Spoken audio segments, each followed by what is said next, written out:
We're also pleased to have the Director Designee of the National Institute for Minority Health and Health Disparities with us this morning.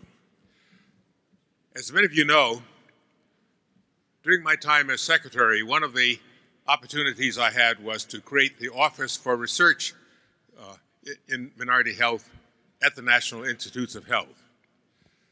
Dr. John Ruffin was appointed to that position. I am told that Dr. Ruffin is here in the Cobo Center. I'm not sure if he's in the audience. Is Dr. Ruffin here perchance? Oh, yes, he's way in the back. Dr. Ruffin.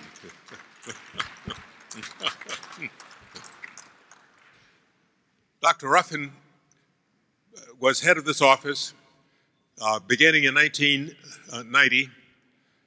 In the year 2000, the office was elevated to a center, which gave it greater authority in its ability to provide grant support directly. And then in the year 2010, as part of the Affordable Care Act, the center became the National Institute for Research in Minority Health and Health Disparities, with Dr. Ruffin as its director.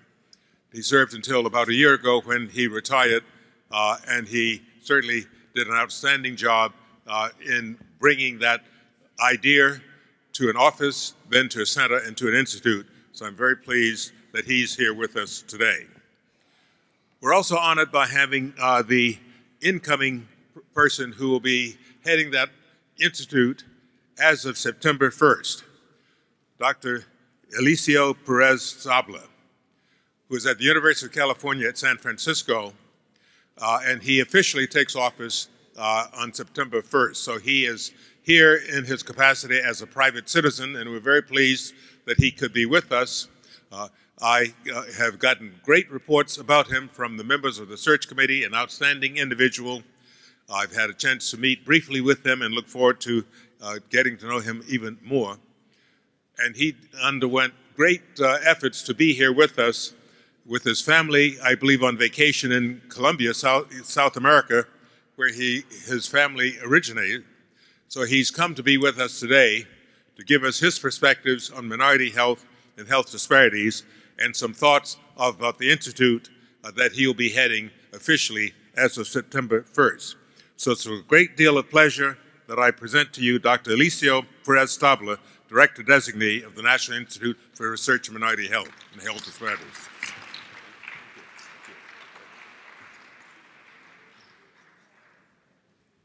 Good morning, and I want to first of all thank Dr. Sullivan for this kind invitation.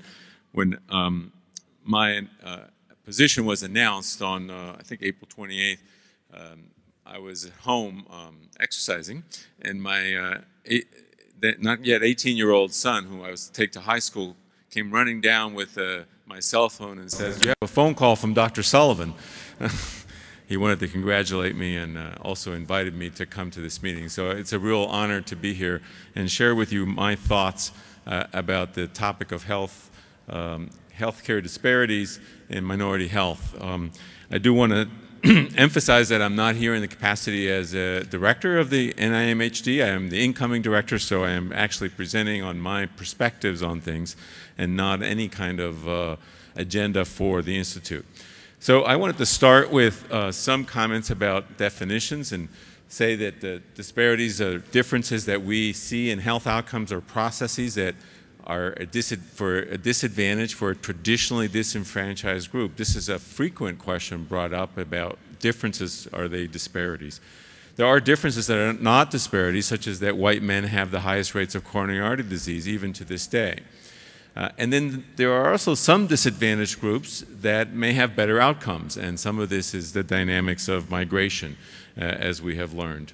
Dr. Sullivan already showed a slide about life expectancy, and I wanted to highlight the fact that not only do African American men have the lowest life expectancy, and the gap with white men has been narrowed, as pointed out, over the last 100 years, with a 7-year difference, or 6-year difference now, and that for black women and compared to white women, that gap has also been narrowed, but that Latino or Hispanic men and women actually have a longer life expectancy than people would have predicted. And this difference of more advantage or difference of major disadvantage are important areas that need scientific study.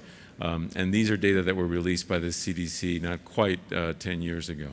If we just look at the leading cause of death in the United States, coronary artery disease, we may see part of the explanation. You can see that for Latino men and women, they have lower rates of coronary artery disease and stroke. And for black men and women, they tend to have the highest rates, except for white men having higher rates of coronary artery disease. And if we find that, the mechanisms that lead to these differences, I think that's where we begin to address issues of reducing health disparities. Now, for the past 10 years at UCSF, I have taught a course on health disparities research methods, and over the course of the initial few years, developed or thought about, well, how can I put all these different components into a framework that we can have fellows and junior faculty think about as they embark on their research careers. And the issues around social and physical environment, the healthcare system, technical aspects of care, the really critically important laboratory of communication with clinicians, which has not received, I think, enough scientific research. Other issues around individual behavior and demographics, and as well as the biological components as the explosion of information in the scientific world arise. Later this year, there will be a publication, and this is hard to read, but where through the National Institute on Aging, while I was on the National Advisory Council for that institute, working with Carl Hill, who is at the NIA, and Marie Bernard and Norman Anderson, we developed a framework for fundamental factors of determinants of disparities in health and life expectancy. This is sort of focused on aging, so it has some components that are specific to the life course, but in general, I think this would be applicable to any kind of research agenda. The idea that this is on the NIA website now, and the idea would be that you could create, well, what grants are being funded by NIA that address disparities in the area of socioeconomic factors or healthcare or coping factors, and all these different categories that we created. And we don't pretend to say that these are comprehensive, but it certainly is a start to begin to put the framework in place, and also in thinking about the biology. A question that often has come up is, do we still need to worry about this? Aren't we like done with this? When President Obama was elected, one of the common things people talked about was, we're kind of done with this race thing. Well, we all know that's not true. And in healthcare, we're still actually way behind in this. Our healthcare systems, I would think a lot of physicians here, do not have a standardized way of measuring race ethnicity. Frequently, it has not been asked in a standard way. It's such an important variable, accounting for so many different clinical outcomes, that this needs to be addressed, as well as other social determinants, as mentioned earlier by Dr. Satcher. It has often been a proxy for social class or socioeconomic status, but it is different. There are different variances explained. And I think it is also an opportunity in the scientific realm to advance knowledge and understanding mechanisms of disease and behavior, as I hope I will share with you. So quickly share with, how do we measure race? So the census has a system. We may not like all of it, but they do it, and everyone fills out the census form. And in 2000 and 2010, the UN Census, after listening to a lot of comments from communities, altered a variety of things, which I list here. They created the multiracial category, although only 2.4% of Americans actually checked that box. They varied the terminology. They separated Pacific Islanders and Native Hawaiians from Asians, and they strongly endorsed self-identification as the gold standard. And these are just quickly the questions. The ethnicity question precedes race. Latinos or Hispanics are categorized into 3 national origin groups, and then yet the other group is actually now the second largest after the Mexican-American group. And then people answer the race question, which we're familiar with. We still use this antiquated 19th century term of Caucasian, which should be discarded. We are also categorizing Asian Indians as Asian when they're really more white and they're mixed with African in their background. But those are all details to be decided at another time. This question, share this from the census. So Latinos are asked first, identify as Latinos, and then they're asked to say, what is your race? And 36.7% of Latinos say they're other race. They're not white, they're not black, they're not American Indian or Asian or Pacific Islander. And so this tells me that they don't understand the question. They think, well, I already said I'm Latino, so Latino is not listed here, so I must be other. So they think Latino is a race. And so I think the census is now, OMB is now considering dropping the two-question part and just creating a category of Latino and maybe modifying the term race to call it race ethnicity. But this is, I think, evidence that for this group of people, this question is not working very well. I want to mention also the genetic ancestral informative markers. These are single nucleotide polymorphisms, genes that are unique to racial groups. Many are common across all groups. The origin of humans as today, our consensus is out of East Africa, so among the African population or African background population is where you have the greatest heterogeneity of these SNPs, and these are traced to the mitochondrial DNA.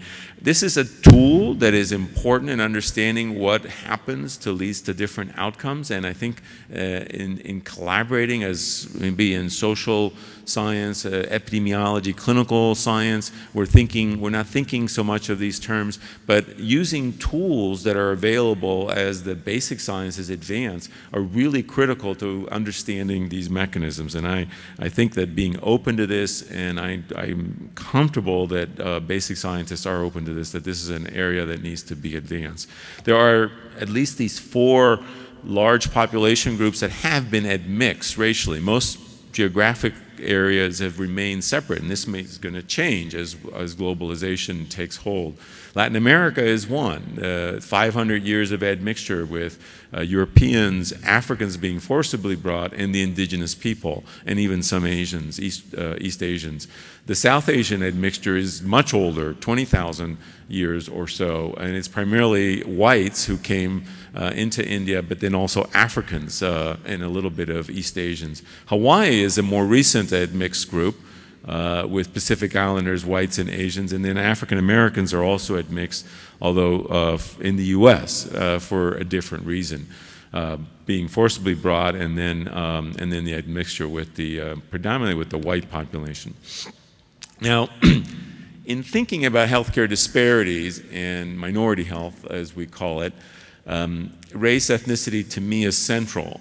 And equally central is social economic status, or I would say social class. And a lot has been already said by the Surgeon Generals about these factors, and I just want to re-emphasize these, how we look at this.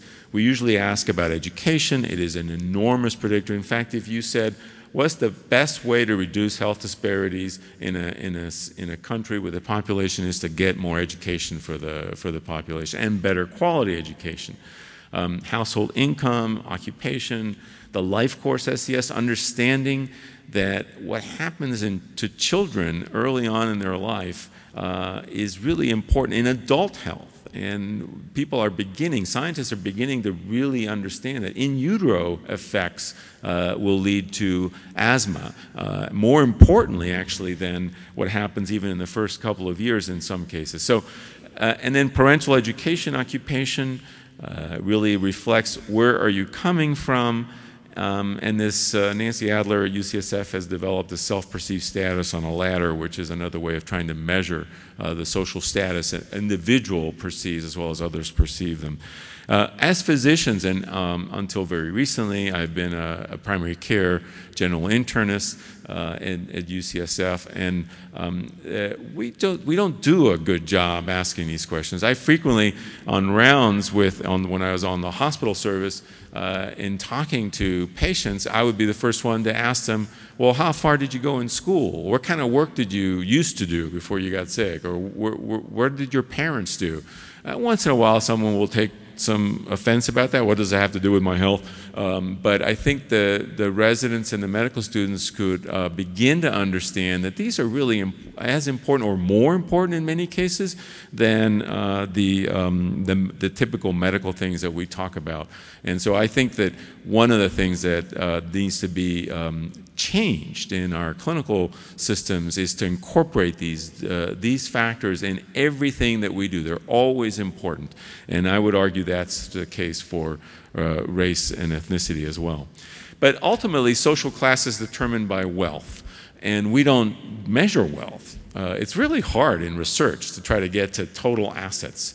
And if I give the example of, if we just use education or even occupation or income, if you ask someone on a survey or on a research, on a clinical trial, well, how far did you go to school? Well, I'm a physician or PhD. Or how much money are you making? 150,000 or whatever it is. And one person is the first person in his family to go to college, and the other person is a third-generation homeowner in San Francisco. Where the value has gone way up, yet they, on a measure, they have the same education, same income, and they would come out as the same socioeconomic status. So we're clearly not getting at all those subtleties, because one person comes from wealth, and we just remember how the 1% make money and pay less taxes. Race, ethnicity, and social class are central. They explain independent and overlapping variances in outcomes in explaining health disparities. There's a strong association between the two, but they're not mutually exclusive. And so there is overlapping variance. If I could draw 3 Venn diagrams, you'd see independent variance by each and then overlapping variance by both. And I think that their gradients of health exist across all levels of social class, even if the outcomes are better than expected. And there is sometimes a paradox of good health for some conditions despite adverse social class status. And I can't get into all the nuances of that. Other social determinants have been mentioned also this morning, and I think be remiss without listing. This is not, again, intended to be comprehensive. I try to include as many: immigration, national origin, background, urban, rural, geographic differences that exist, cultural identity, religion, language, acculturation, food insecurity, health literacy, numeracy, sexual orientation, gender identity, disability. Incarceration, as was emphasized earlier, is a critical one. And then trauma, the importance of trauma and the effects on, the long-term effects on health are something that we are beginning to really get a much better understanding on in the last few years. This is, as a pause, if we believe that sort of phenotype doesn't matter, we're really not living in the same world. And if the appearances, influence people. We live in a very diverse society, and I think that's a blessing. It is a really good exposure. In San Francisco, whites have been in the minority for at least the last 20 years. The majority, the largest group is Asian Americans. And so people are used to differences all the time. But this is not something that we need to think that, oh, we're kind of done with this discrimination isn't real. No one is a racist. No one wants to say they're racist, or a few people do claim that in some parts of the country, but discrimination happens, and to ignore this is I think, also not denying reality. This is a survey that was done now 15 years ago. It was a survey of Latinos in America done by the Kaiser Foundation, and the first column reflects past 5 years, have you, family, or close friend been discriminated against due to race, ethnicity? And this is in general 40% of Latinos, 54% of African Americans, and 14% of whites. And the second column is in healthcare. And I would say that I don't know, I tried to find if there are any more recent numbers, I couldn't find them, but 12% or 17% is just unacceptable, and that's just not something that we should stand by, and should be really, across, 5% could be noise, but we shouldn't really be accepting anything else. The legacy of inequality affects health. The impact that slavery as a social institution had in this country was in some ways kind of unique in world history. Slavery existed for many, many, thousands of years probably, as long as humans have been able to abuse each other. But the characteristics of slavery in this country were different in many ways. Even in Latin America there was slavery. And so I think that's something not to be done with in 150 years. And same thing for the legacy of legal discrimination. This Tuskegee syphilis study is well known.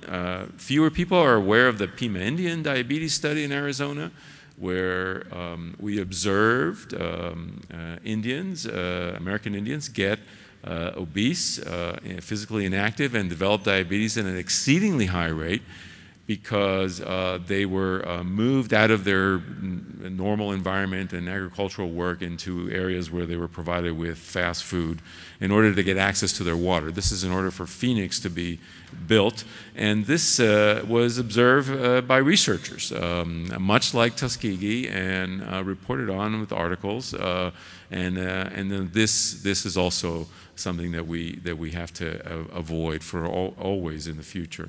And then the biological effects of chronic stress are beginning to become more clear.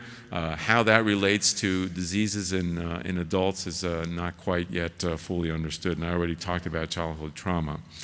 Now, I have a few more slides about examples, and then I wasn't sure I had enough time for this, but I'll go ahead and show this.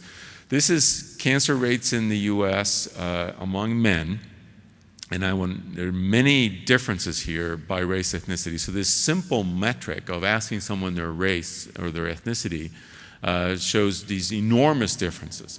Now, we think we can understand some of these. Lung cancer may be more because of smoking, but actually African-American men didn't really smoke that much more than white men, so why are the rates so much higher?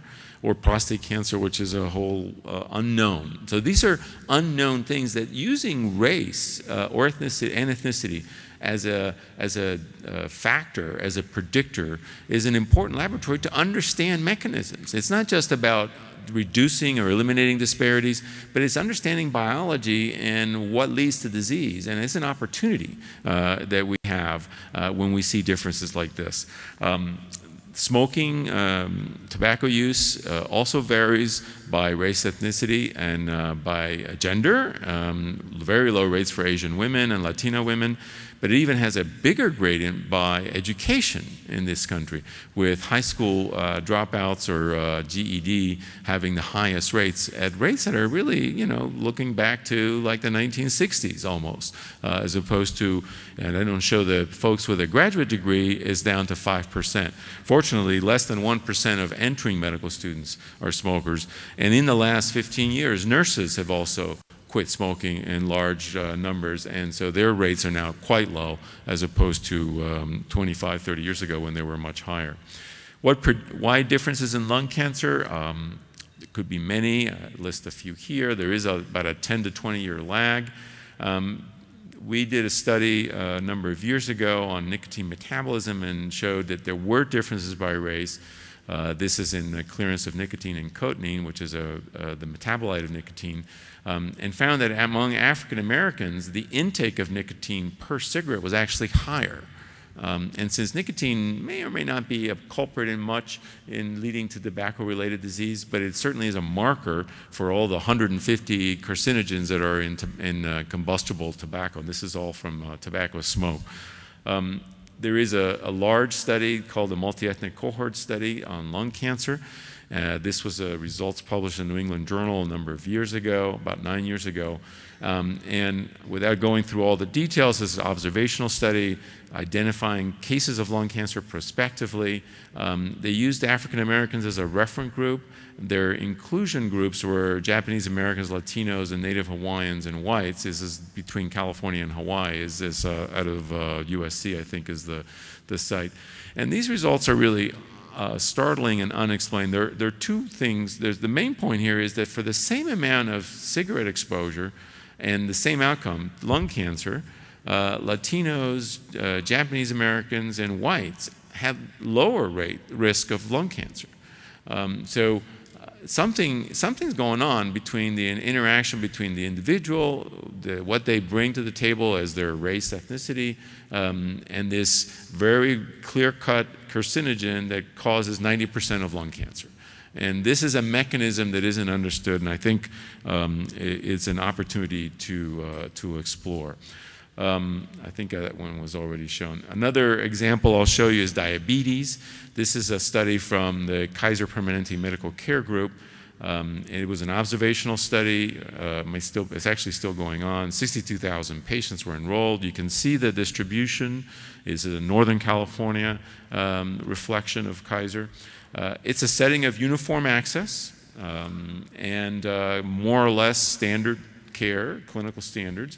And the data I'm going to show you are rates of diabetic complications. Remember, all these are patients enrolled with diabetes. And you kind of equalize a little bit access and medical care, although not perfect, of course, we know.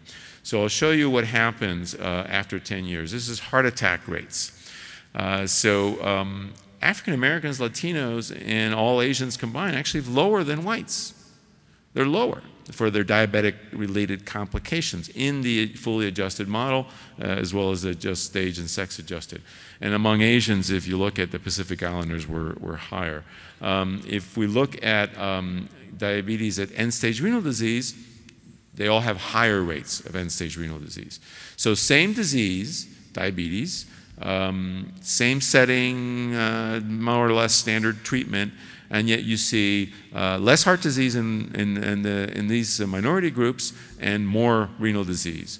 So why? Why does that happen? And so that's one of the questions I think that we need to, one of the many questions that could be addressed by using the model of minority health and race ethnicity as a model in a laboratory to look at differences in outcomes. And notice that South Asians are not statistically significant here. Similarly with breast cancer, where we see differences by race ethnicity, this is an incidence rate, this is not mortality. And white women actually have the highest rates of breast cancer, although African American women have the highest mortality. And I will a story about this topic, working with colleagues at UCSF and working with other sites, applying genetic analysis of ancestry. People had been finding, well, immigrants, acculturation, European ancestry was associated with higher risk. Latinos are at mix, as I mentioned earlier, a significant amount of indigenous background among Mexican immigrants in the US. And what we can look at these two Latinas that are from Argentina, Mercedes Sosa, who is an iconic folk singer who passed away a number of years ago. She was 50% indigenous. Mirta Legrand is a television personality in Argentina, would have very different risks of breast cancer based on their background. And Laura Feherman, working at UCSF with a large group of people, discovered a gene that is present in 15% of women with indigenous background that actually is protective of breast cancer. So by doing this observational epidemiology, seeing these differences, people doing studies looking at, well, the social factors, immigration, all the different things that we think are related to breast cancer, and then being able to pursue and discover not a novel site, gene that actually reduces the risk of breast cancer. May be interesting, and understanding mechanisms or observations may have some implications in the future. We don't know, and this group will continue to work on this. And finally, think Dr. Satcher mentioned Alzheimer's as the epidemic that we will be facing, or are facing now. And this is an analysis that we did out of the Alzheimer's Disease Research Center's 30 centers that pooled data, not a population-based study, but African American and Latino patients with Alzheimer's had a lower risk of mortality after diagnosis than their white counterparts. The African American data actually was robust for women, not for men, in the sub-analysis that we did. For the Latinos, it was robust across the way. Now, I don't know what the explanation is, but there's clearly some changes that occur in the older groups. And even though rates may have been very high and the mortality, the overall life expectancy is lower, there are differences that occur in people over the age of 70 or 80 years of age. Finish with us reminders of what leads to health. This is a model that has been published several times. It kind of applies to people who are healthy, I think, predominantly, where healthcare is just sort of to make sure doctors, physicians are humbled, and to healthcare is only 10% of the variance here. But I think if you have a chronic disease or have an acute illness, it's obviously a much larger part of the pie, and how important behavior and the social and environmental factors are. And finish with just this sort of global perspective. You know, a lot has been done on defining health disparities. I think that's we need to continue to do that. We need to continue to monitor what is going on, because that's the only way we know what's happening. Everyone wants to reduce or eliminate health disparities and rush to do interventions. And if we have an intervention that works, we should definitely implement it. But I think understanding the mechanisms and the factors so that we know what buttons to push in order to decrease health disparities is critical. We have an enormous natural experiment occurring right now, as has been mentioned before. I've been living in California, where I think 5 million people were added to the Medi-Cal rolls last year. It's an expansion of access that is unprecedented since the late 1960s in this country, and I think that there's a tremendous opportunity to examine this. As a primary care physician, I can say that a lot can be done at that focal point. Comprehensive coordination, it was mentioned earlier about integrating mental health, which is a critical part. There's a whole explosion of electronic health records. For clinicians here are too aware of that. And patients have access to you now with email and portals. And then there is a separation. So poor people are not going to have access to the same technology. They're not accessing their doctor the same way. People who don't speak English, people who don't have a high enough level of education to be able to do that. And we have to look at ways to narrow that. Because I'm optimistic that things like the patient-centered medical home and more comprehensive care, better access to care will actually lead to better health and reduce health disparities. So thank you very much for your attention, and again want to thank the organizers of the conference and Dr. Sullivan in particular for inviting me here today. Do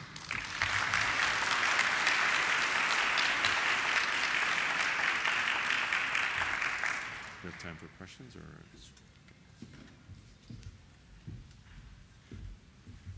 Well, Dr. Perez-Stable, thank you very much for that very comprehensive and challenging presentation. We have time for 1 or 2 questions, if there are any in the audience. If you identify yourself and your question. Yes, microphone here. Hello, my name is Dawn Belovsky, and I have a doctorate in biological psychology from Wayne State University. I came here in 1993 from Philadelphia, and one of the first things I noticed moving to Detroit was how difficult it was to find fresh produce. And it's gotten better since '93, but it is still difficult. And looking at the rates of cancer, I couldn't help but think, because I spent 11 years doing research on the effects of pesticides on children's development. And oftentimes, it's not just one pesticide, it's a combination of pesticides, and then if you add to that the cigarettes, it's a combination together that's really difficult to study, and most people aren't even studying the combination, that can lead to things like cancer, neurodevelopmental effects. And I'm just wondering what your thoughts are in terms of making it more accessible for people to get fresh, organic produce rather than pesticide-laden food, which is more commonly found in lower socioeconomic areas. Thank you. Thank you for that question. I think it's a big topic, and I think we've made progress over 22 years, right? Actually, I had the reverse experience. I moved from Florida to California, and I was blown away by how much fresh produce I could see in the supermarkets. And I think over the last decade, there's been an increased effort to do this. This is more of a structural change at the local government level.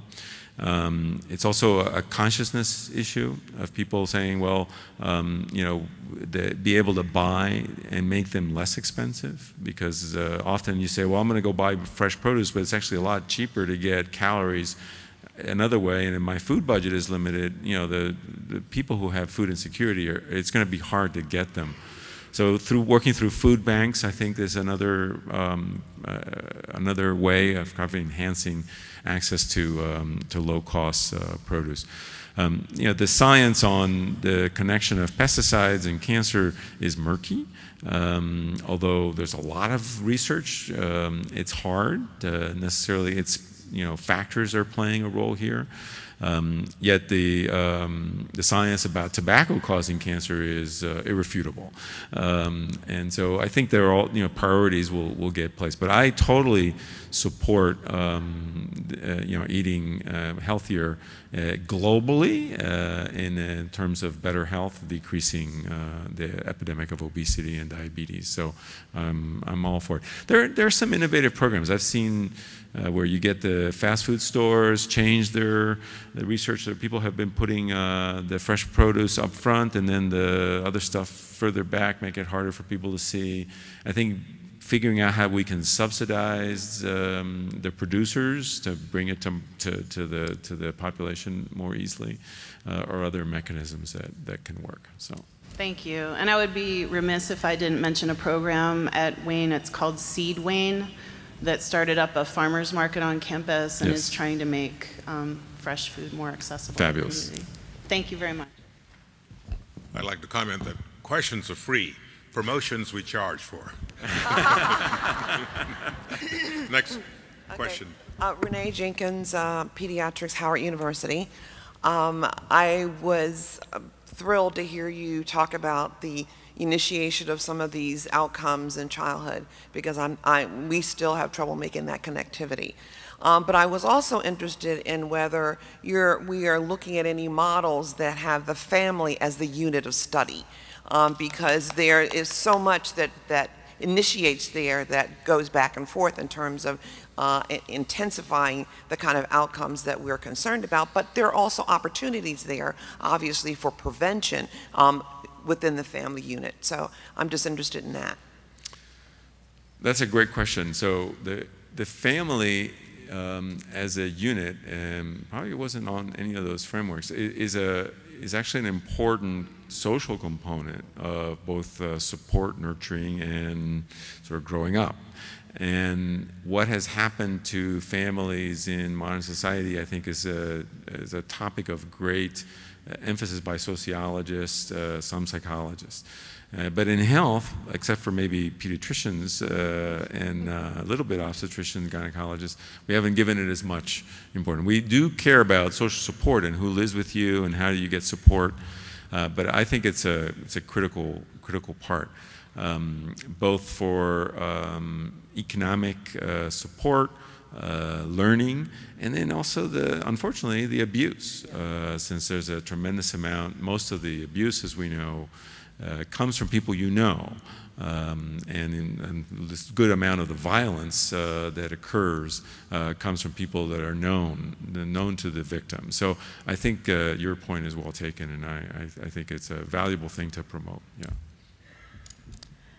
Karen Taylor Crawford. I'm a child psychiatrist, Chicago, Illinois. One, can we get copies of your slides? And two, what do you see as the impact of patient knowledge on our political system? Patient what? I'm sorry? Patient knowledge on our political system. I am always so aware of how decisions are made in our legislatures that have nothing to do with science. But if our patients, who are the voters, become aware of what are the facts and the science behind what we're trying to do, I think they can make a tremendous impact on the politics of what's going on in our country. Right. Well, the slides I think you can have. I don't know how to get them to you. If you reach out to me directly, I'll be happy to send them to you. But they're on their computer here, so I have no. There's nothing special there. A long time ago, I don't know if it was John Eisenberg actually who said to me 25 years ago or so. We are researchers, we do science, and we change the field by generating knowledge, but policy is made on anecdotes. I think that's something I will be learning about more as I am at the NIH and in interacting with Congress. But it's also clear that there is a role for that. So you tell a story that illustrates an issue that, as scientists, is supported by the science.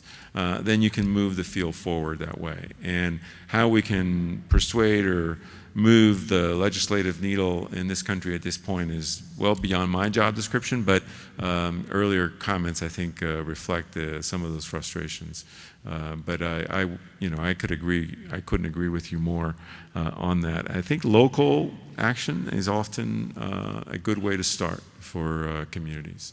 So, we done? Yes.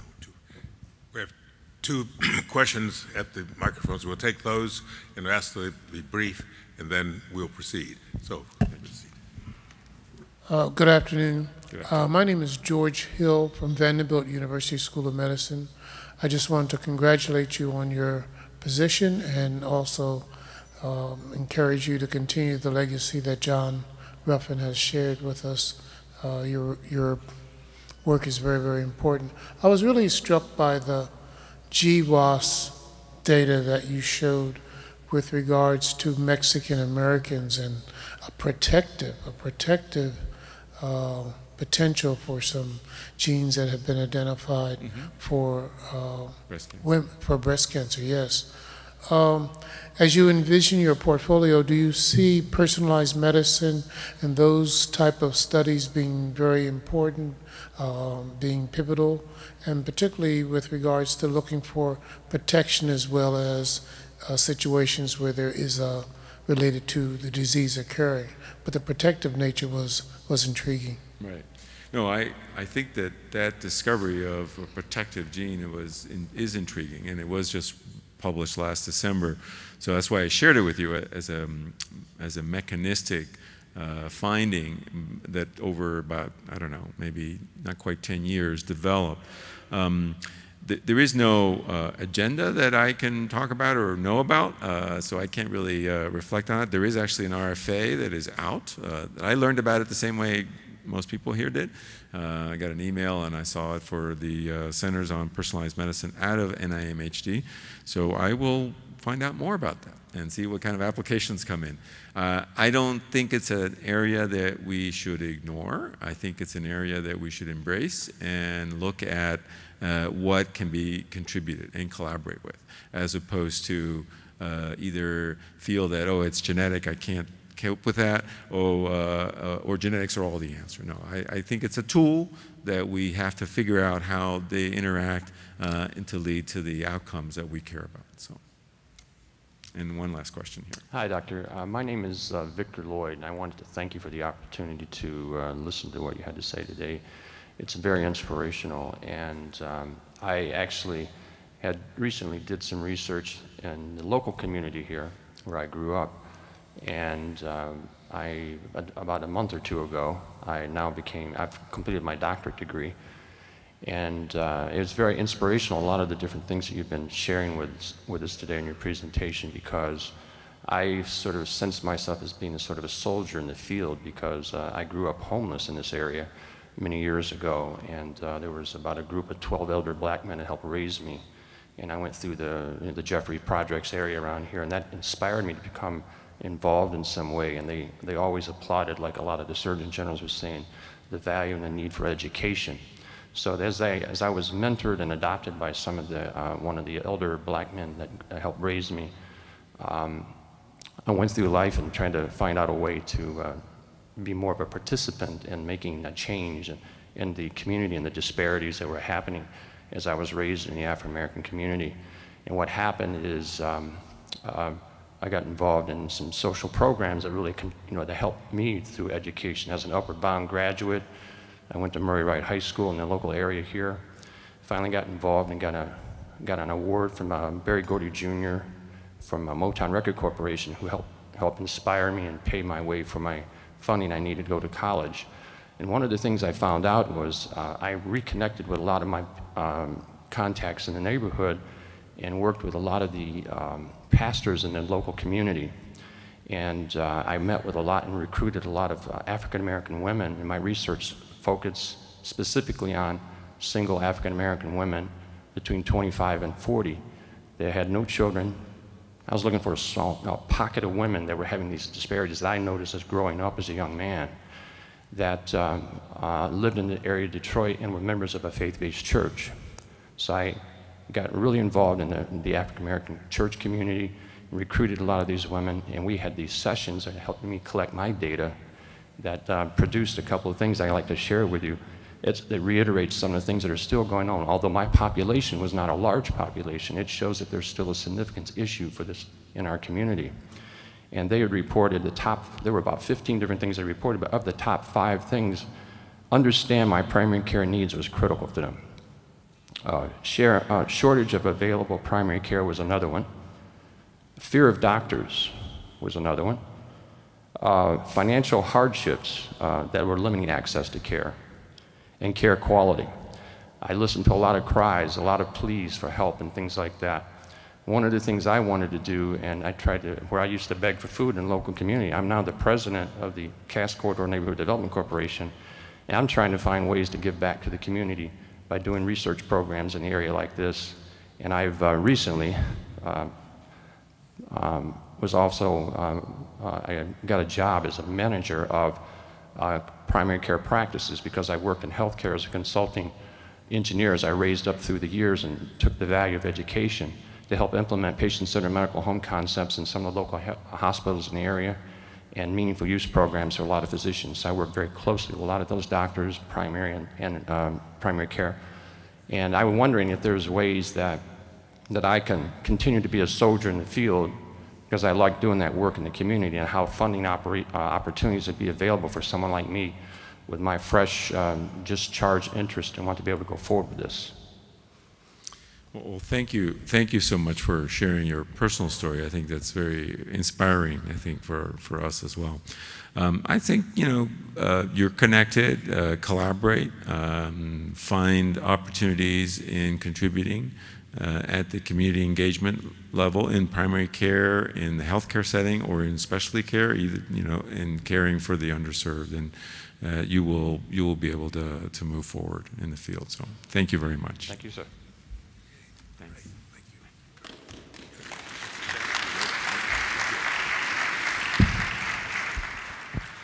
Thank you very much, Dr. Perez-Stable, for that presentation. And let me remind all of you, this is the youngest institute at the National Institutes of Health. It has a broad mandate. It is still evolving as an institute, so all of us can contribute to it.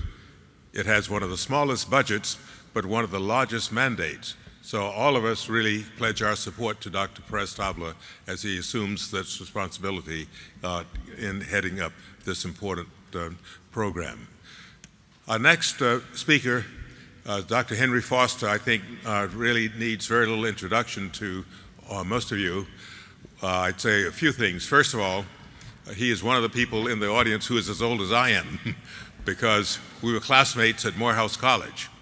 Dr. Foster went on to become an obstetrician, and as you've heard, was dean at Meharry Medical College, and he has been very involved in studying and speaking about the advantages on infant and maternal health of breastfeeding. So he's going to present to us today this concept that will improve infant health, maternal health, as well as change some of the life expectancy statistics that we've heard about this morning. Dr. Henry Foster.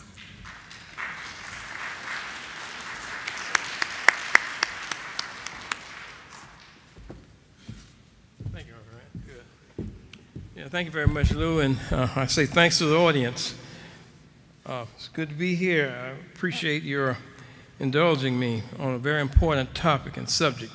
I bring you greetings from Meharry Medical College, and I have nothing to conceal. There are no conflicts of interest, so I can move on.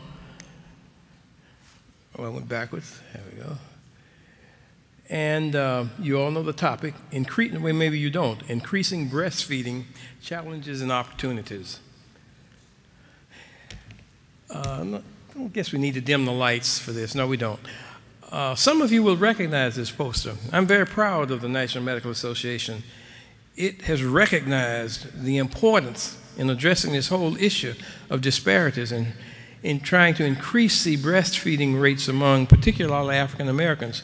As you will see from my presentation, we have the most work to do. This poster was sent to several thousand, practically all the primary care physicians in the NMA law in 2014, last year. It was accompanied by a cover letter over the signature of Dr. Victoria Green, who then was chair of the OBGYN section. In that letter, she lifted a comment of mine from a presentation I made before a National Breastfeeding Conference in Washington, D.C. in 2009. And that statement reads as follows. It sums up my feeling. The merits of breastfeeding are unquestioned. We are therefore obligated to take all steps to ensure that breastfeeding becomes an ingrained part of our nation's healthcare mindset. It's an absolute importance. Absolute.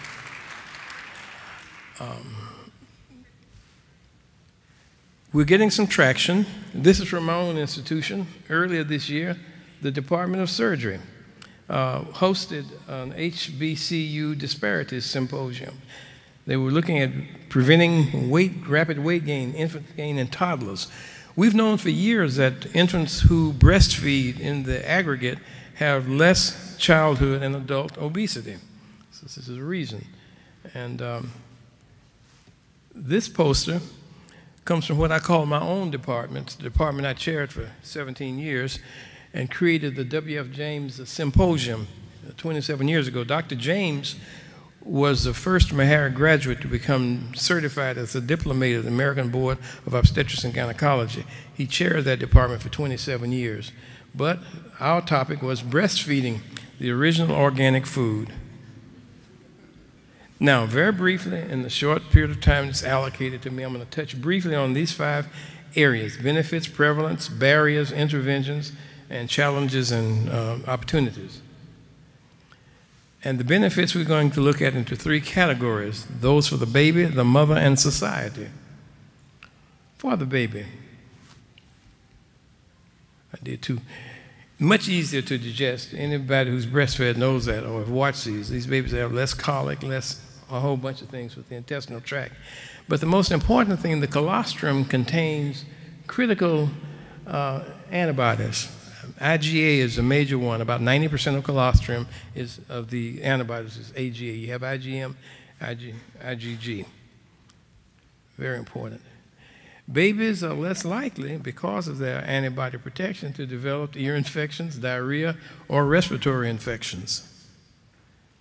And importantly, there are lower rates of SIDS, particularly in the first year for babies who have breastfed, along with lower rates of diabetes, lymphoma, leukemia, asthma, and lower rates of childhood obesity, which we mentioned. And it's a very unique opportunity for bonding between the mother and her baby. It's absolutely critical. And the earlier, the better. And nature is just so wonderful and so smart. Breast milk changes. If a woman spends the first half of her pregnancy in the Northeast and moves to the West Coast, her milk begins to change to adapt to the antigens and to have protection against whatever the geographic area is. When nature was developing, they didn't expect that we could get across a 4,000-mile continent in a short period of time. But nonetheless, that's a characteristic. Just one slide on SIDS. I don't know if you can see my pointer, but the SIDS rate in the major population, non-white population, is almost 55 per 100,000 live births. But for African Americans, it's about 100. It's double, almost double that. This is a small n, so I'm not quite sure how valuable this is, but it's very high. And Native Americans, or American Indians, as I understand, is a preference nomenclature. And of course, Asians have the lowest rate. This is not just domestic, this is international. This is an interesting study from Scotland looking at diarrhea. Babies who were breastfed for the first 13 weeks of life, this should be 19.5, looks like 10. It's 19.5% developed diarrhea who were not breastfed. Only 3% did. If we go out to the last month of the first year, 22.4% had diarrhea, only 11.9, almost less half of what the normal had. And these are fairly large studies. Keep rolling. Another thing that's international, domestic, I found this to be interesting when I was preparing. For babies that were never breastfed, between ages 5 and 6, 4.5% were obese. Not fat or chubby, obese. But if they had breastfed between 6 and 12 months, it was about 1/3 of that figure. Benefits to the mother. Reduced postpartum blood loss. I mean, that's obvious because the mother has high levels of oxytocin circulating, so she can have milk let down, where there are oxytocin receptor sites all through the uterus. So the uterus contracts, the mother doesn't lose blood unnecessarily. The basal metabolic rate is increased in women who are breastfeeding, facilitating their return to their pre-pregnancy birth weight. These are all benefits to the mother. There are reduced risks of breast and ovarian cancers in mothers who breastfeed, along with less osteoporosis and urinary tract infections. There's an increased sense of well-being in nursing. You talk to a mother who's nursed, and you all know what it is. They're endorphins and beta-enkephalins, they're opiates. People get a high, feeling good. And some studies have even shown that there's probably a lower level of postpartum depression, not proven, but certainly feasible, because these hormones keep you from being depressed. Though taxing, breastfeeding has the potential to make life easier. My next slide will show one or two of those. Benefits to society. Human milks arise without any packaging or waste pollution. All of you know every day we see things where there are thousands of tons of waste in the ocean. Cities don't have landfills to get rid of all of the waste. So anything we can do in our society to reduce waste is a good thing and a benefit for society. Healthcare costs are reduced. This is a benefit to the mother because these babies have less medical issues. So they have less doctor's visits, less prescriptions, and hospitalizations. It's all true. Breastfeeding mothers miss work less because their infants aren't sick as often. And possibly can reduce the impact of social inequity. I ran across a couple of studies when I was preparing for this that showed that children are doing better socializing and having less social issues as they evolve if they've been breastfed compared to those who have not. What's the prevalence of this condition? Let's go to the best outcomes first. Here. These are percents in the first, this is exclusive breastfeeding. Virtually all of South America is good.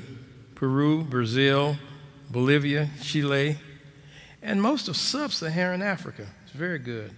Not to mention India, over 1 billion people, Bangladesh, Pakistan, Afghanistan, all, and this is Mongolia. So all of these countries have high levels of breastfeeding, and that's a wonderful thing. Looks like the map looked like this country did 100 years ago.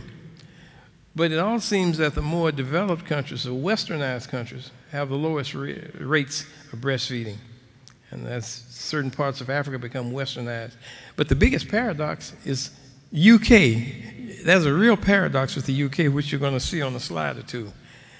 and I say they talk the talk, but they don't walk the walk, as you'll see from this next slide or two. We'll look at a couple of here. This was taken embarrassing. Who thinks it's embarrassing? Well, the French really thought it was embarrassing, but the Brits were kind of in the middle. The UK wasn't so bad. But then who says it's perfectly natural? Well, here's part of the paradox. UK says higher than anybody that's perfectly natural, but they have the lowest breastfeeding rates in the industrialized world. And of course, who says it's wrong? Brits don't think it's wrong, they just don't do it. But they are aware. One more slide. This is a proportion of children who were exclusively breastfed just for 3 months. And of course, the highest was Hungary. And of course, here again, UK was the lowest among those. And I've yet to try to figure this out. I want to keep looking. And this is the US, about 35% at 3 months, exclusive breastfeeding. For domestically, all of the West looks good. Everything in blue and dark blue is excellent. Right? Utah, Idaho, state of Washington, Alaska, all are good. All of these states. Here, Northeast is all good. It's okay. But anytime you're looking for health care or any other kind of outcome, education, income, just go to Mississippi, excuse me, Mississippi, and you will find Mississippi or whatever it is. And of course with their cousins, Alabama and Louisiana. But we got work to do. Now, this is barriers to care. There are problems and there are barriers because our job is one of education, advocacy, and implementation. This is what we've got to do. And the NMA has already begun to try to do this with all of its doctors, and we're going to do more of this. But there's some things that have to accompany that if we're going to really get traction, which I'll show you in a moment. But this was thought to be any breastfeeding. These were babies who were put on the breast in the hospital. And complementary breastfeeding is okay because the baby's getting breast milk and formula milk, but it's not exclusively formula milk. So they're getting the benefits of bonding and all of the other things. We're going to focus on 6 months for the rest of my talk, next 2 or 3 slides, because that's the benchmark that Healthy People 2010-2020 have set to have 50% of mothers in America breastfeeding about 6 months. Well, we're not quite there yet. And we're going to see the gap as we look at it ethnically and on some other bases, economically, on education. I have a few slides on that. This is an interesting slide. These were infants breastfed, that's any kind of breastfeeding ever. And we'll start at the very beginning. The 2 best ethnic groups are Hispanics and Asians. They're almost identical in terms of efficiency. But again, our problem with African Americans is dismal. I mean, we barely make 50% for any breastfeeding ever. The 32 comes nowhere near the 50% that we're looking for. And of course, this is hard for all groups to be breastfeeding at the end of the year. It's not as critical. What's critical for me is the first 3 months. If you just had this. This is a 2-pronged slide. It looks at both income and ethnicity. You can expect this because these people are educated and affluent. Usually, if you're 6 times over the poverty line, say hypothetically if the poverty line is $40,000 a year for a family of 4, well, people 6 times over, that's almost $250,000, $240,000. Whereas someone who is below that family of 4 with $40,000, only 12% of those will have any breastfeeding, nowhere near the 50% at 6 months that we seek to achieve. If we go by ethnicity, whites are reaching 19% at 6 months breastfeeding, whereas African Americans only 9%. So we still have lots of work to do, and it's important work. This slide has 2 components also, ethnicity and education. Here again, Hispanics and Asians do very well when it comes to breastfeeding. I know we can improve breastfeeding because other cultures can do it. But if we look at our people, the initiation is poor. Initiation should actually at least be 70%. That's breastfeeding upon leaving the hospital. But at 6 months, are we near the 50% among African Americans? Nowhere near it. And even American whites don't reach the 50% mark for breastfeeding mothers. Education-wise, just like you would think, these are the people who made $240,000 on my analogy. These are people who earn degrees past the baccalaureate degree, in other words, postgraduate education. And their breastfeeding initiation is extremely high. At 6 months, they're above the 50% Healthy People 2010-2020 goals. Paradoxically, people who have less high school, who have not graduated, don't have diplomas, actually do better, slightly better in breastfeeding those who graduate from high school. As you'll see here, initiation is a little higher, and 6 months is quite a bit higher. Well, I haven't read it, but I figured it out. When you don't have even a high school diploma, you're not as employable. At least people who've got some high school can do more in employment, even fast food or whatever. So those folk will have more time to be at home because they don't have work to go to, so they do slightly a bit more breastfeeding. Not a good reason. What are the barriers? Obviously, there are reasons that are legitimate. Well, once again, I'll look at the Brits. Here again, they put up a good face. They said it's generally acceptable, 3/4, and the women. America is somewhere in the middle, men and women, but pretty close to each other, whether or not you think this is acceptable for a woman to breastfeed in public. These are the reasons that women gave in this study for barriers, troublesome things. Of those surveyed, 8% said it was hard to store their milk in a place. Everybody was worried about their job. Twice in this survey, it's hard to carry the equipment needed to pump milk was a reason. They were embarrassed to breastfeed around co-workers or supervisors. They felt worried about continuing to breastfeed and losing their jobs. 26% gave the same reasons. It's hard for them to find a place to go to pump milk. And the worst one, of course, they would have to take break time, and probably that was a factor in their job performance and evaluation, time away from work. So these are the things that we've got to do. One of the colleagues that we've got to cultivate in this issue, and there are studies that are being done to work with people who employ to give benefits to companies that will embrace and support breastfeeding. But we've got to get the workplace to become more involved if we're going to do well. This is my most troubling slide in here. I know my pediatrician's in here, and you can help me with this slide when I finish. First of all, this is formula being sold. These dollars are in billions of dollars. Let's just look at the year 2013. Almost $14 billion for infant formula. Well, I mean, okay, if you're going to breastfeed, people breastfeed, bottle feed. But then for the next 6 months, there are almost $10 billion worth of sales. But the one I don't understand, am I wrong? Some child that is entering its second year now, don't they need vegetables and fruits and things? Why do they need $15 billion worth of formula? It doesn't make sense to me. Interventions. Okay, you just heard Dr. Perez Sanchez. I want to thank him for his presentation because he made me think of something. And ethnicity and culture predominate over other demographics, a lot of demographics. Let me share two things with you. When I first went to rural Alabama to be chief of the OBGYN section at Tuskegee's John Andrew Hospital, we started working with all these rural women. And I tell you, there were women, it was common for women to have 10, 12, 15 babies. Everywhere. It was not uncommon at all. And they had never been introduced to contraception. They were leery of it. And this was just before Medicaid got in, and they just didn't have any access to the healthcare system. So we were able to get a grant at Tuskegee with the University of Chicago. Dr. Donald Bogue was a co-director along with me.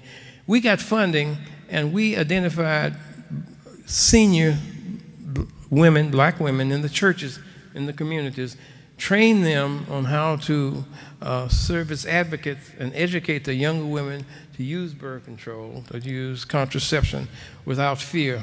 And we taught these women, I remember teaching Ms. Bellman, favorite lady, how to fill out a travel thing when they went around in the county.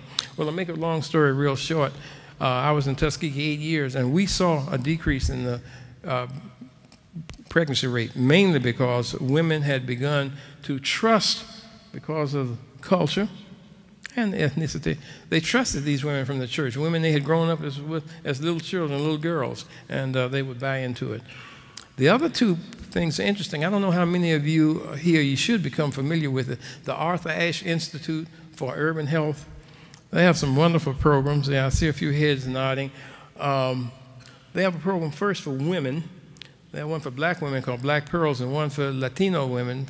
It's called My Beauty. I think it's My Bluesta. I see Tony, she'll translate for me.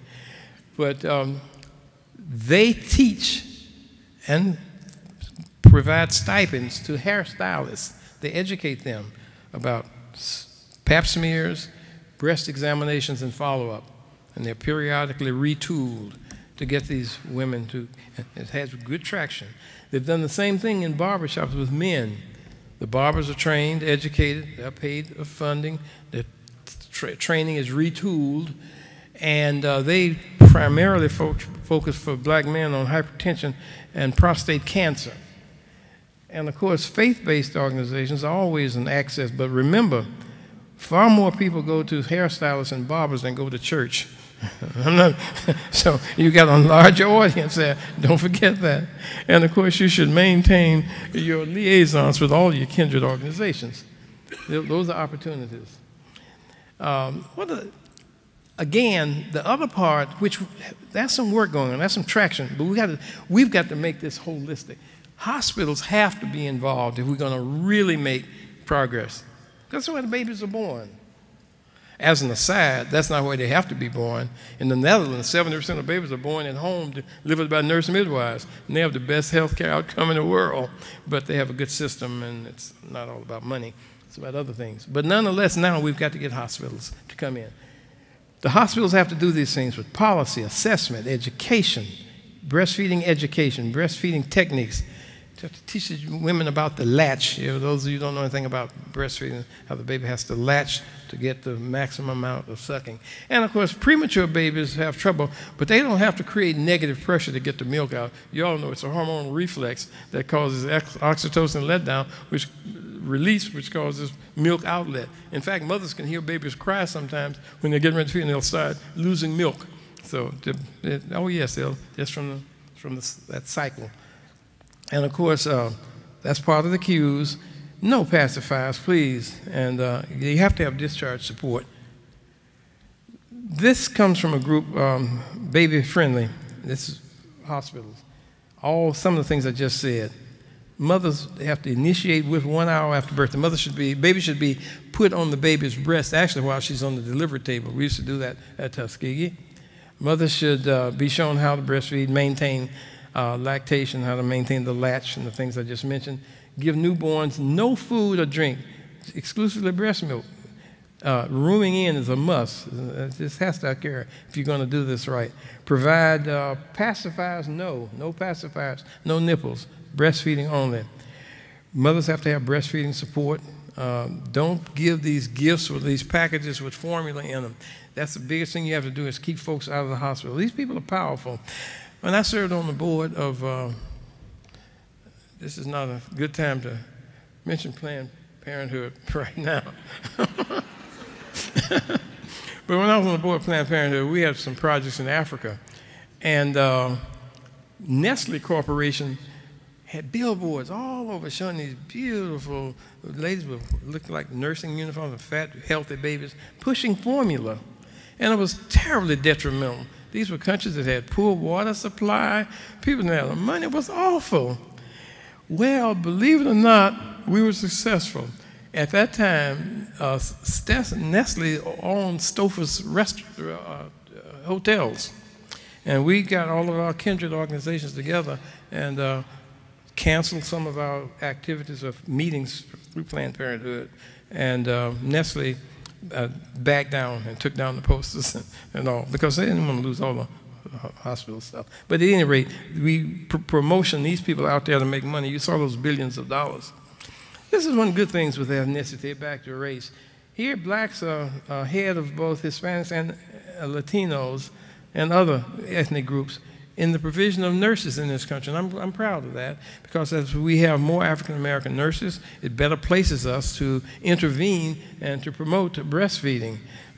So we want to continue to train our African-American nurses. I'm almost closing down. I have to say one word, even though I'm talking about HIV. Let me tell you about a problem with breastfeeding we're having. There's an organization in Boston whose board I'm on, whose board I've chaired, called Pathfinder International. It was founded over 50 years ago. We have projects now in 24 different countries all around the world. Well, on my last trip to Malawi, one of the things we were noticing, we have programs there to prevent the vertical transmission of the HIV virus from the mother to the unborn baby. Now, untreated, that percentage is almost 30%. But if we treat using the Variprin, AZT, and some other things starting early in the pregnancy, we can reduce that down below 8%. But here's the catch. When these babies are born, the mothers insist on breastfeeding because it's a cultural thing. If they don't breastfeed, people assume they have HIV. They don't want anybody to know that. So what we're struggling with now, we're trying to do things with milk. The one thing we've learned is this is a linear transmission, so it doesn't happen all at once. We're trying to get mothers to discontinue breastfeeding earlier, even though if they started. That's one of our methods that we're trying to intervene through Pathfinder. And if you want to find out anything about our work, pathfinder.org. It's a nice organization out of Boston. And I just said all of that. It's a real problem, HIV. That's why we're working all over the world. 35 million cases. Yeah, the United States is down, North America, to 2.3. But 27 million cases currently exist in sub-Saharan Africa, which is over 70%. So there's work to be done. New and unique challenges. I got a call from my good friend and classmate, Dr. Louis Sullivan, one morning. He said, Hank, there's an article you should know about. And so I got to the computer and I downloaded this out of the New York Times. Very interesting stuff. Breast milk becomes a commodity with mothers caught in the debate. Believe me, it's from, these are the companies, Lou, that I saw in that article. They listed them all. And actually, I never thought of this company came to our symposium that we had in Meharry that I showed you, because they did some things. But now, before we go off and say everything is not usually all bad or all good. With the commodity, these are the things they're doing. The milk is concentrated into high protein product for extremely premature infants. That's a good thing if it's not abused. That's a good thing, but it can hold abuses. Experiments with products possibly for adults for things like Crohn's disease or infectious intestinal ileitis. I think President Eisenhower had that Crohn's disease. Shows you how old I am. A fortified product to supplement breast milk. That's a good thing too. Experimenting with complex sugars to create a healthier microbiome. These are all things that can come from these conglomerates. But here comes the problem. Concerns.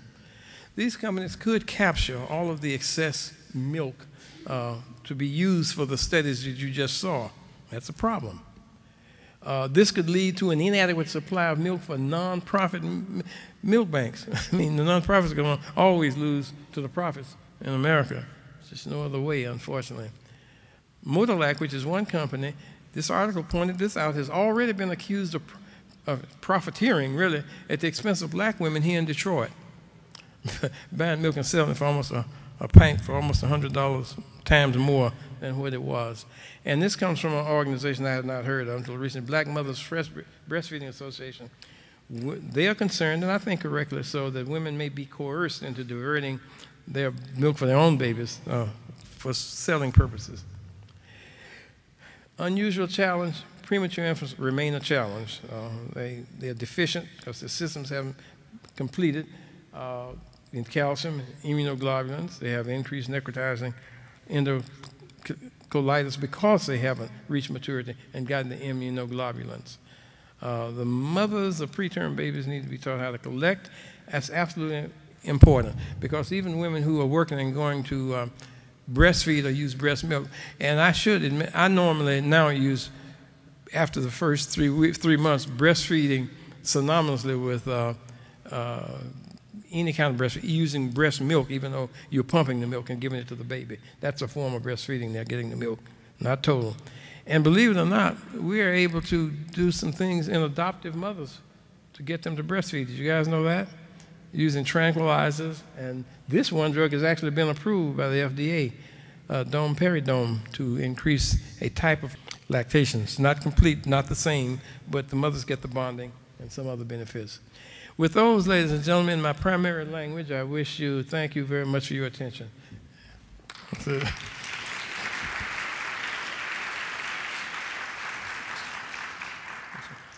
Comments, questions, dialogues? I saw some head shaking. I know some people are breastfeeding here.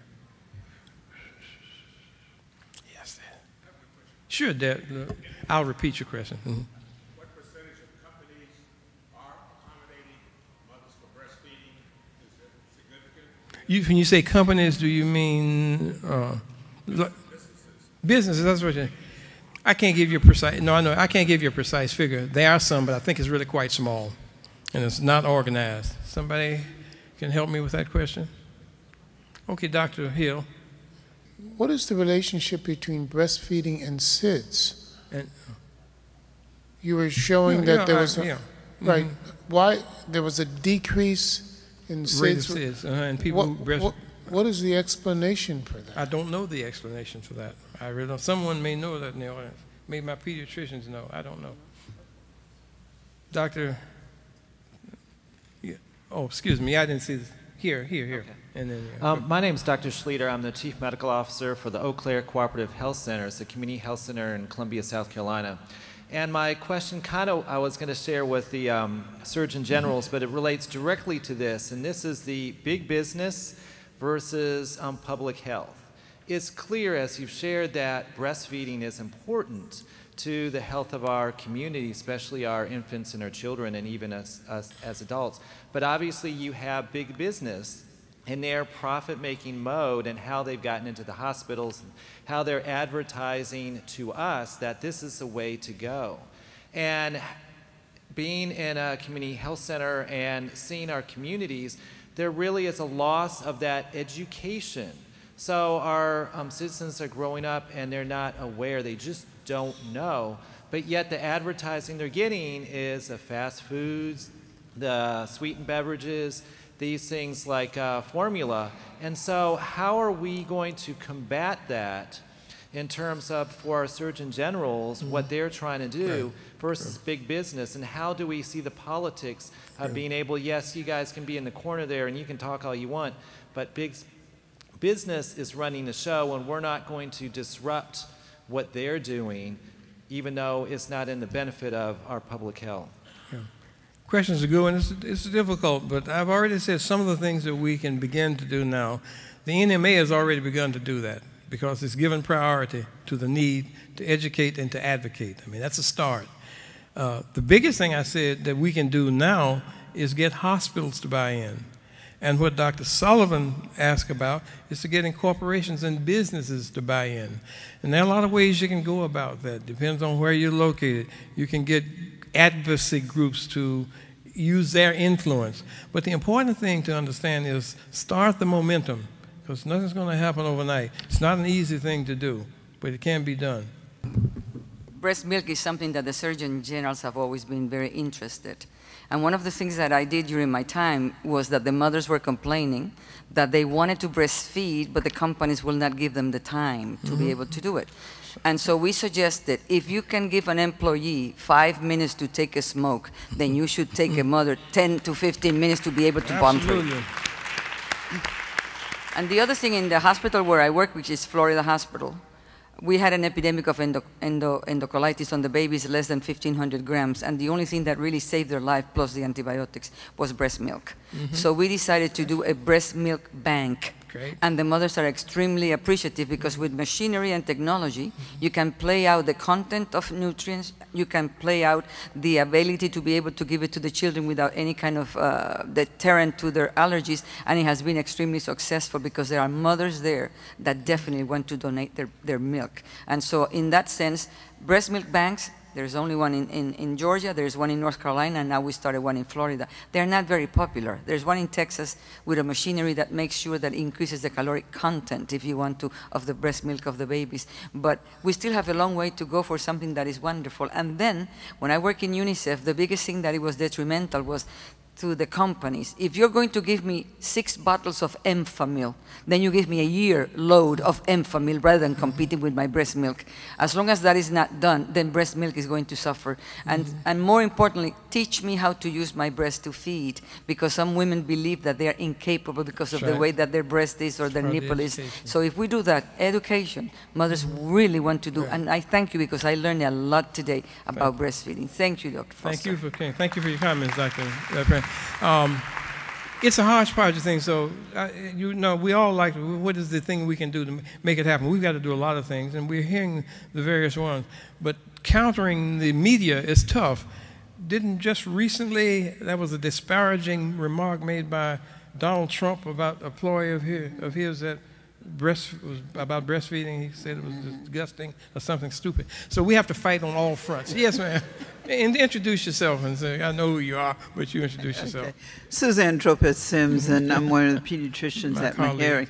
One of the things that I was going to ask you, we talked about hospitals and others trying to educate the patients, but I find that all of my patients, by the time they come and deliver, it's too late. And that I was wondering if you were going to try to implement anything sooner than that. And some come with the impression, especially the Latinos, that they have to do breast milk and bottle.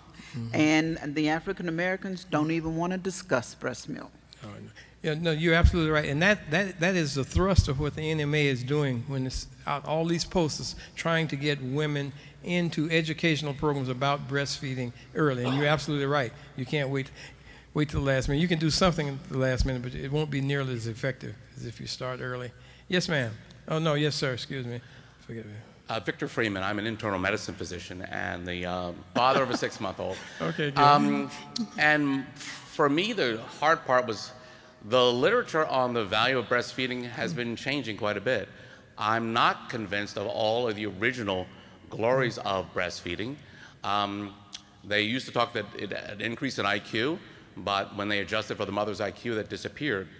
I've also seen a lot of the latter benefits that were attributed to breastfeeding that disappeared when they did sibling studies where one was breastfed and the other was not. My concern is to a degree it's being oversold, and I'm concerned that puts a lot of pressure on women who will find it very impractical. I think it should be a choice. I think they should be educated. I think it should start early. But I think hospitals are capitalizing on this now, getting rid of formula. And they're basically saying, you know, we're not going to give you any formula to get started. Breastfeeding is the way to go. They call it baby friendly, but the reality is it's just a way to save money. My concern is we need to talk to patients about what the real differences are. Being statistically significant does not mean it's clinically meaningful or socially meaningful for me. I think people should be able to get a balanced picture of it, and I don't hear that coming out when we're talking about educating people about breastfeeding. Excuse me, one thing. Help me out. Refer me to some of the studies that disprove the observations that generally we make to promote breastfeeding. If you're here, I'll be glad. I did pull them down. They're on my computer. I'll be glad to share them with you. Yeah, share those with me. So I'm glad to do that. All right. I mean, I think there's a clear, I'm curious. there's a clear benefit to having the colostrum, and while you're actually breastfeeding, there's no one that can doubt that. Okay. The question, though, is, okay, I have a decrease in diarrhea and some infections. I would be curious as to how meaningful that is for parents. I mean, is it a 2% that's statistically significant, or is it a 20% that's statistically significant? So I'd love to see those studies, too. Let me just ask one thing before you go. Do you think breastfeeding is bad? Absolutely not. Oh, okay. That's all I want to know. Good. We're together. I mean, you had me confused. I started my conversation no, I'm okay. I'm okay. There's clearly value to it. I thought you. I got but I don't want it sold down people's throats. I got you. I don't want women feeling guilty if, for example, they can't do it or it's not practical. And the women themselves have to make that decision. Not even us. I agree. Yeah. Okay, Lou, that's the last question. Yeah, last question, thank you. Okay, my name is Dr. Michael Young. I'm a neonatologist at Howard University Hospital in Washington, D.C. And I was rising to the question on SIDS and breastfeeding. It's not entirely clear. One thing we know in terms of viral illnesses in children who are in the first 6 months of life is that we've documented, particularly for premature exposed infants, that the upper respiratory tract infections do change their pattern of breathing. The position that the child is in also puts them at risk, and that perhaps the impact from human milk feeding is because you see a decrease in those upper respiratory tract infections in children who are human milk fed. And so whatever that vulnerability is in that child when they are exposed to a virus that makes them change their breathing pattern and puts them at risk for sudden infant death syndrome is ameliorated because they're not going to have those upper respiratory tract infections in that first 6 months, really up to 4 months.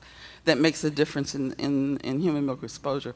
And the SIDS community for a long time fought this issue in terms of human milk feeding making a difference. And they finally had to give in to the reality that you see a 56% increased risk in infants who are not human milk fed.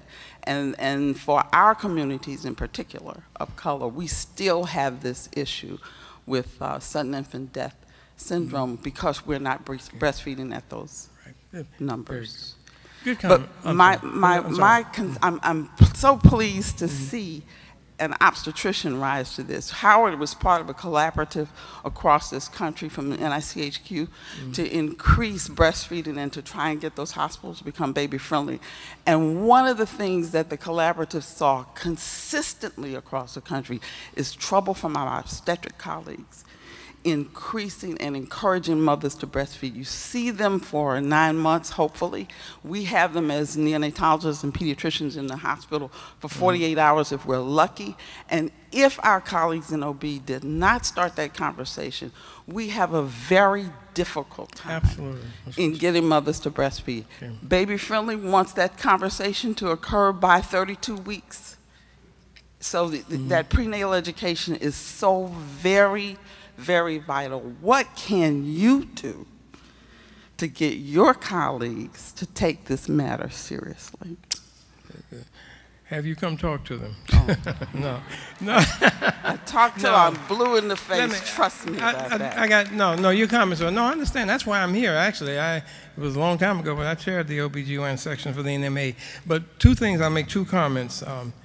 Kind of relates to the previous question that came up. You know, things change over time. For example, I haven't read the studies that have been quoted, but all of us who've done epidemiological behavioral research know all about variables, and we know about what interacts. For example, I would wonder, was an accurate comparison made between the numbers of African American mothers who had been educated about positioning a child as a front as opposed to on its back? Was that a factor? But even if I did all those things, the question, I ask a very basic question, and I know how to do multiple regression analysis, I know how to do variegate analysis, I understand these things, but my basic question are there any hard data that say that breastfeeding increases SIDS? And until I see that, I'm going to keep going on what I got. Okay. Thank you very much.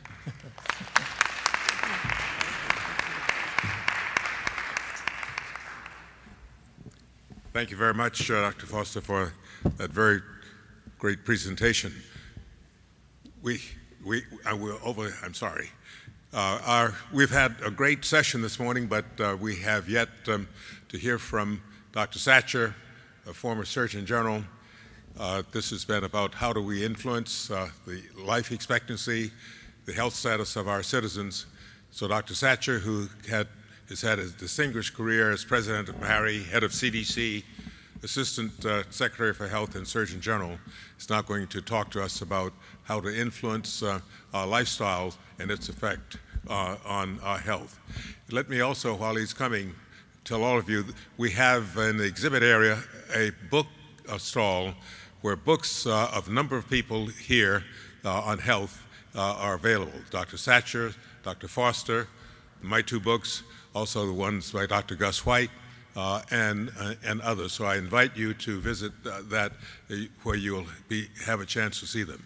So let me present Dr. David Satcher. Thank you.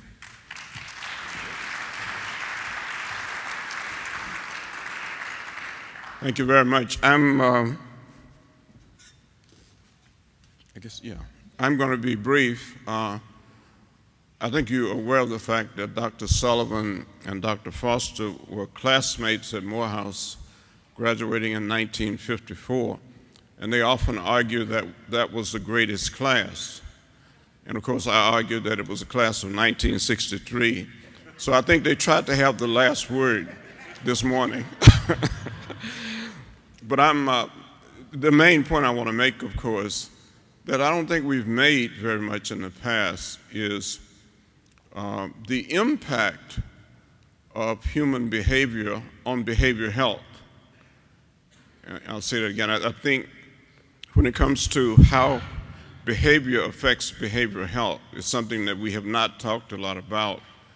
In 2004, working with the Action for Healthy Kids, we did a report when we were trying to get schools to return to physical education K through 12, and we started to observe that children who were physically active on a regular basis and who ate a good breakfast did better academically. They were better disciplined in class. They scored better on standardized exams, math and reading. And so this whole issue of how behavior relates to behavioral health is something that we need to talk about much more. It has not been easy to get people to follow what we call the Surgeon General's prescription, and what many of you have been pushing for years.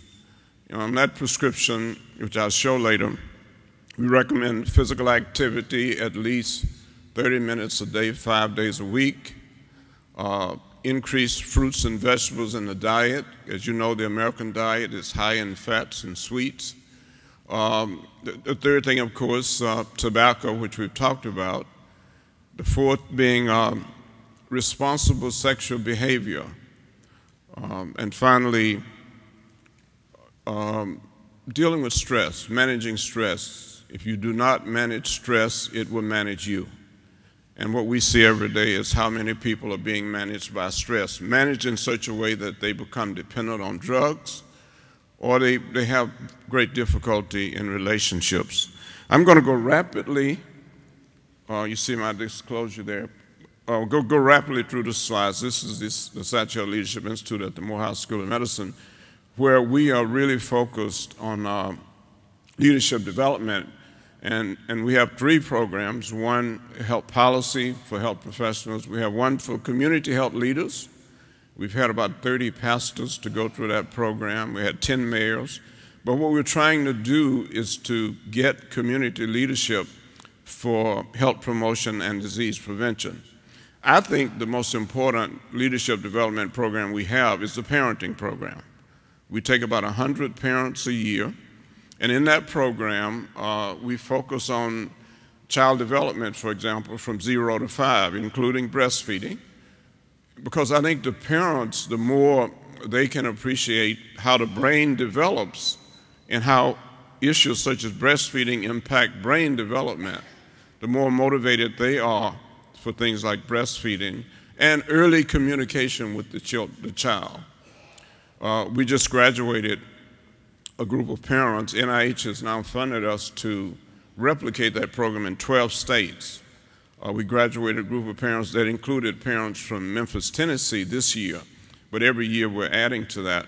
I think we underestimate the role that educated and motivated parents can play in the first 5 years of life and getting the children ready for school. And we don't think we have all the answers, but we believe that by interacting with parents, we learn from them, they learn from us, and we can all dramatically benefit what happens to children. I'm not going to talk about, Dr. Sullivan did such a great job last night about leadership. I'm going to go directly to just briefly summarizing the mental health report and then show how that relates to our efforts to change behavior. As you see, among the reports that we did, there were several on mental health. These are 3 reports on mental health, and they all sort of harken back to that original proposal in 1999.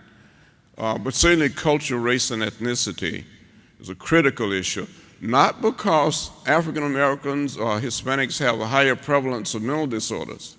It's because we have a greater burden of mental disorders. Greater burden because of stigma. African Americans are only half as likely to seek outpatient treatment for mental disorders as the majority population. Asian Americans are even less likely than African Americans to seek outpatient treatment for mental disorders. So it's a real issue. We define mental health as consisting of 4 major components: successful performance of mental functions resulting in productive activities, fulfilling relationships with other people. Now, it should not take a mass killing for us to know how important it is for children to grow up being able to develop and maintain fulfilling relationships with other people, beginning with their families, and yet it's a major challenge. The ability to adapt to change, and we see that challenge in adolescence. But probably the greatest and most important area is the area that Dr. Foster was talking about, early infant development and infant mortality in the first year of life, and then dealing with adversity. So those are the 4 areas: productive activities, ability to adapt to change, successfully cope with adversity, and have fulfilling relationships with other people. On the other hand, in our report, we define mental disorders as characterized by abnormalities in cognition, emotion, or mood, or the highest integrative behaviors. And that's where the relationship and being productive in your work comes in. So the key messages in our report were that mental health is fundamental to overall health and well-being. Mental disorders are real, and you may say that goes without saying, but there are still people who believe that mental disorders are not real health problems. It's the devil in you, and if you can just get rid of that, you'll be fine. Snap out of it. Things that people with mental health problems still hear. And so the fact that mental disorders are real. I recently worked with the Council of Foreign Relations on that report on non-communicable diseases. And it was a great report. It showed how non-communicable diseases are growing as a cause of death and disability all over the world, in developing countries where in the past we've said it's infectious diseases. But clearly, non-communicable diseases, cardiovascular disease, diabetes. However, it has not yet been possible to get these higher level organizations to acknowledge the importance of mental health. And that includes WHO and the United Nations. So the fact that mental disorders are as disabling as cancer or heart disease, and projected to be the leading cause of disability in the world by 2020. It is still very difficult to get that kind of attention to mental disorders, so we continue to suffer the consequences. And of course, I think you know that in terms of life expectancy, people with mental disorders have a life expectancy that averages 25 years less than the rest of the population. Now, there are several factors here, and I don't claim to know them all, but we know that obesity is much more common in people with mental disorders. Smoking. At one time, of course, smoking was considered a part of the treatment of people with mental disorders, and it was very prevalent in mental institutions. So there's a real issue. 1 in 5 Americans, and it's probably closer to 1 in 4, has a diagnosable mental disorder. Diagnosable. And 44 million adults, almost 14 million children. And I'm really concerned about the children part. About half of mental disorders can be diagnosed by 14 years of age, and 75% of mental disorders are present by 26 years of age. Now, I think the Affordable Care Act, the significance of the fact that the Affordable Care Act declares mental health an essential health function, requires or forbids insurance companies from excluding people for pre-existing conditions, and children can stay on their parents' insurance until they're 26. The impact on mental health should be amazing. Patrick Kennedy and I have formed a partnership, and at the Morehouse School of Medicine, it's called the Morehouse Center on Mental Health, Addiction, Policy, and Research. And we're going around the country trying to make sure that insurance companies follow the Affordable Care Act policy requirements, because in many cases they are not. They're still being ignored, and yet that's no longer legal to ignore the right for people to have to be covered for mental disorders. So the good, we have good news, and in our report we said the good news was that because of all of the research that we've done on the brain, the decade of the 90s was the decade of the brain. Because of all that research, and it continues, President Obama has set aside funding for research on the brain. So the good news is that we're making progress. We're getting better treatments when it comes to mental disorders. The bad news is, and this is real, of those people who have diagnosable mental disorders, and I hope you don't have to listen to the trial of people who've done mass killings to realize that there are many people walking around with diagnosable mental disorders who are not under treatment or inadequately treated. Fewer than half of adults get help, and it's now considered maybe fewer than a third, and it's even worse for children in terms of getting help. And again, a lot of that relates to stigma. We talked just briefly about integrating mental health in primary care, which is a movement now. And as I said, we at the Morehouse School of Medicine are integrating mental health in primary care in 10 community health centers. There are 3 things that have been documented in terms of research findings. It improves access, as you would expect. We're not giving somebody a referral to a mental health specialist or something and expecting them to go when 50% of the time they don't. They're taken care of in the same facility that other people are cared for. And so I think the access improvement is documented. Quality of care for mental disorders is documented. And finally, reducing stigma.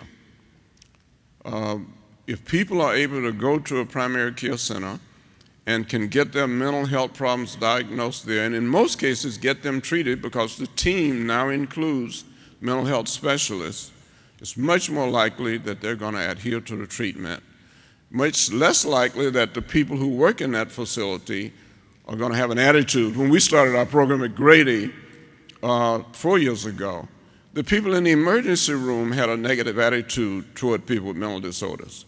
I mean, they had very negative. They would put them over in the corner. Many cases, they would restrain them before the psychiatrists got there, or they would have them wait for 12 hours. So I think one thing that's happened is, of course, the whole emergency room environment has changed. They had Dr. Oz down a few weeks ago talking about how their attitudes toward people with mental disorders have changed and the way they behave toward them, but also in the process reducing costs by 40%. Well, I'm going to go fast because we've talked about that, but these are the stigma issues. Individuals not seeking care, families and communities, negative attitude. And I would add to that providers, health providers, often have a negative attitude toward people with mental disorders. And that has to change, and I think the integrated care is changing that. And policy. Remember, up until 1996, there had never been a Mental Health Parity Act, and that was incomplete. So in 2008, we had the first really Mental Health Parity Act that said if you are covering people with mental disorders, they have to be covered at the same level, excuse me, as you would cover other disorders. Because many insurance companies figured out how to get around that. They said, well, we just won't cover it, so we don't have to cover it at the same level. Well, Affordable Care Act changes all of that. It says it's an essential health service, you have to cover it. And now we have to make sure that that's carried out. Well, addiction disorders, in our opinion, are mental disorders. And as you can see, there is a direct relationship between mental disorders and drug use. In other words, many young people get addicted to drugs because they're self-medicating. Even tobacco, of course. People who have mental disorders are much more likely to become addicted to cigarettes or tobacco because they feel better after smoking in terms of their depression and sometimes anxiety. But clearly, people with mental disorders are much more likely to become addicted, as this study shows. So there's a relationship here between addiction and mental disorders. And so the push to make sure that addiction treatment is available to people who need it is a part of healthcare plans, is part of our strategy. Well, transition here, the Affordable Care Act will expand mental health and substance use disorder benefits. It will cover preventive services like depression screening for adults and behavioral assessments in children, which is probably most critical. And starting in 2014, plans won't be able to deny coverage or charge more for pre-existing conditions. That is critical. We owe the Affordable Care Act a lot for those changes. Well, this is the Surgeon General's prescription, which I first released in 1999 at a World Conference on Health Promotion and Disease Prevention. And since that time, we have been trying to make sure that we could promote that. And I have to tell you, it is not easy to get Americans to change behavior, to become more physically active. We've seen some progress. I think the most important intervention is in childhood, like with most things. So the Action for Healthy Kids has as its mission to help every child develop lifetime habits of physical activity and good nutrition. I think that's the issue. How do we help people as early as possible develop lifetime habits of physical activity and good nutrition? We've done a lot. Dr. Sullivan, when he was secretary, I think just about every community he would go to, he would have walks and get people out. And that brought a lot of attention to the importance of this. But it's a struggle. I mean, you go to meetings like this one, by the way, if you want to go out in the morning and see how many people are out there along that beautiful riverfront walking, you will be amazed. Not many. I was speaking to my fraternity brothers in Jacksonville, Florida. They have a project with NIH called Brother, You're on My Mind. It's about mental health. So I got up in the morning, as I usually do, and I went out walking on the river walk. I can count on one hand the number of these 500 men that I saw out there. So when I spoke, I told them, you want a place to really get a chance to get out and enjoy fresh air, and there's some beautiful women out there, you ought to go out and do a walk in the morning. Well, that increased it a little bit. But I mean, the motivation to get people to be physically active, we don't have the formula yet, and we need to keep working on that. But I think the real key is investing more in our children, developing lifetime habits of physical activity and good nutrition. I think that's critical. I don't think there's any substitute for that, and we've got to reward that.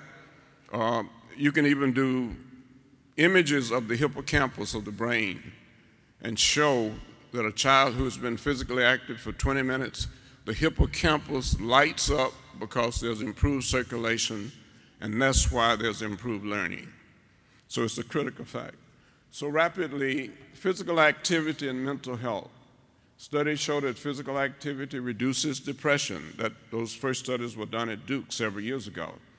Physical activity improves mental acuity. Studies show that physical activity improves sleeping, and physical activity reduces stress and anxiety. I mean, I think if we could get those messages across, we may have some success at improving physical activity. If people would understand that the best way to manage stress is probably through physical activity, certainly much better than any drug. And yet people become addicted to drugs trying to manage stress. A lot of other benefits to physical activity that you've heard about over the years. The real question is, how do we motivate people to take advantage of that? But it's worth pointing out that preventing and lowering blood pressure, increasing muscle tone, increasing bone strength, enhancing sexual potency and enjoyment, I mean, I think that message needs to be loudly pronounced, because people spend a lot of money trying to enhance sexual potency and enjoyment, and probably the most proven thing is regular physical activity and reducing stress and overall psychological well-being. So these are all areas where we know there are benefits. Physical well-being of students has a direct impact on them academically. The intense physical activity programs, positive. All of those things are proven, but not well promoted. So If we go back to the Institute of Medicine's report of 1988, I believe it was, and it was on the future of public health. The Institute of Medicine defined public health as an effort, a program that carries out its mission through organized interdisciplinary efforts that address the physical, mental, and environmental health concerns of communities and population. But what struck me was that first definition. What is public health? It's what we do as a society collectively to assure conditions for people to be healthy. And so the Institute of Medicine was ahead of its time because that was before the social determinants of health. And that's what the social determinants of health are about. It's about the conditions that people can be healthy. And this shows the various levels of intervention, the conditions in which people are born, grow, work, and age. Those are social determinants of health. And in order to change them, almost invariably, we have to change policy, like getting the schools to return to physical education K through 12, making sure that every community has access to fresh fruits and vegetables, a safe place for children to play. Those are policy issues. And the investment in that would pay great dividends. And the Affordable Care Act supports that, by the way. That's the so-called prevention agenda. But Congress has taken money out of that budget every year.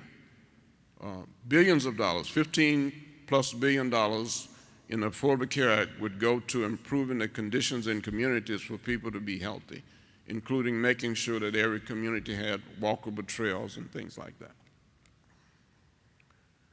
Well, let me close with our motto. We believe that in order to eliminate disparities in health, we need leaders who care enough, know enough, will do enough, and are persistent enough. We have to know enough in order to be successful. It's not enough to care, but it all certainly starts with caring. So I encourage you to become a part of this effort to make sure that people understand that the brain is probably the most important organ in the body. It's not the place where we ought to beat up on people, like with boxing, or concussions in football, even in high school. We need to do everything we can to prevent those kinds of things because the brain is an important organ. So however we behave, we have to protect the brain with great diligence. Thank you.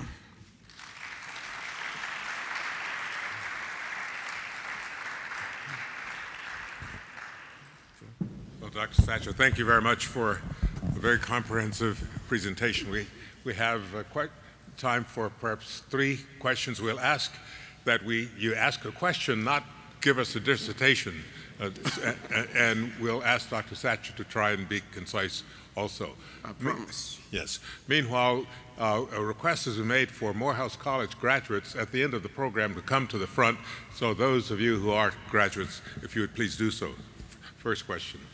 Hi, I'm Jessie Kimbrough Marshall, University of Michigan. Dr. Thatcher, what, in thinking of the effects of racial bias and social injustice on communities of color, particularly African Americans, what advice would you give to providers in terms of what they can do as healthcare providers, as citizens of their communities, to advocate against racial bias and injustices that ultimately affect their patients' mental health and well-being? Well, I think you heard the question. The first thing I think is we've got to educate each other about the impact of mental health problems. If you go to church on a regular basis, you know that we hear announcements about all kinds of problems that people are having. But you very seldom hear anybody mention mental disorders, so you would think that nobody is suffering from depression or schizophrenia or other things like that because we don't talk about it. So in our institutions, we've got to find a way to begin to talk about mental disorders so we can organize to make sure that people get the help they need. And maybe if we were able to do that, more people who need help would seek it, and we wouldn't have everybody going to the emergency room in crises, or in rare cases, picking up a gun and shooting. And every week now it seems that it may not be 10 people, it may be just a family in which one person shot 2 people, as last week, I think happened twice in Atlanta. So these mental health problems are playing out in various ways. So I think we got to educate the community. But I also think the integration of mental health and primary care is critical. And I wish that we would all work toward that, because I think it deals with all of these critical issues. My name is James Blussman, and I'm an occupational and environmental health physician on faculty at Wayne State University. And I really appreciate your comments this morning. My first is a comment. I've learned pretty early on that knowledge of the right road does not ensure that the right road will be taken. And we do place a lot on education, but there does seem to be some challenge. And I think that within mental health, if we would pay attention to executive functioning, kind of frontal lobe functioning, and things that help to protect that, like rest and omega-3 fatty acids, so on and so forth, I think that we would do much better.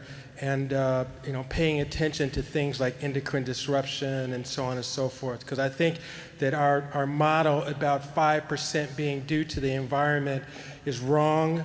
I think that it is much bigger than that, particularly when you consider chemical hazards as well as social hazards, because some people actually get on my nerves too, in addition to politics, but I mean, kind of some policies. But the other thing is... Well, let me I'm curious though, what model says that only 5% of problems are due to the environment? There have been some models that talk about, 40%, being due to lifestyle and... and in that model... Yeah, I didn't talk about, I had a chart there. I want to make sure that, because I have to intervene. You can.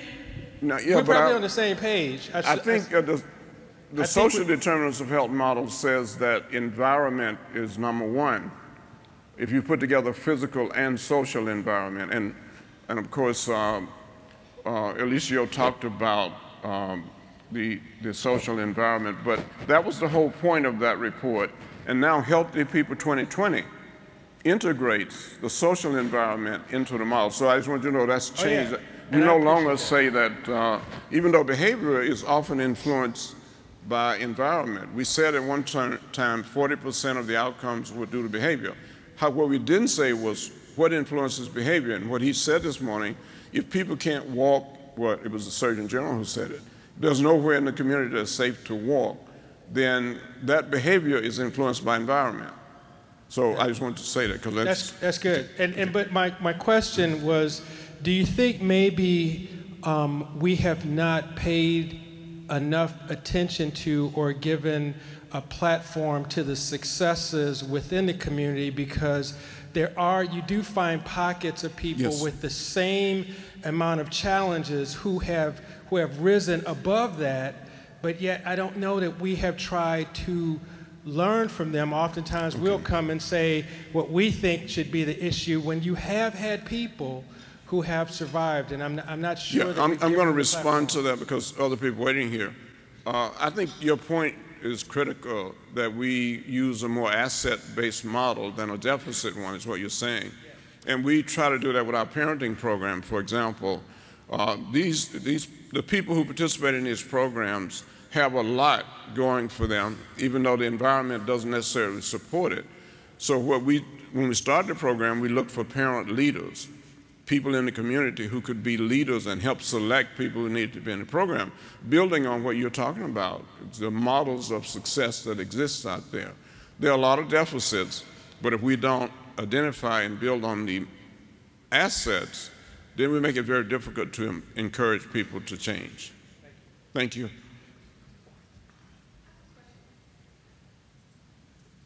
No? Okay. I have a question about when are we going to change medical education for these physicians? As a psychiatrist who has actually taught medical school and residents, I have the idea that somebody's going to sit down and talk about what's your lifestyle, how active are you. We get paid to prescribe drugs in 10 minutes.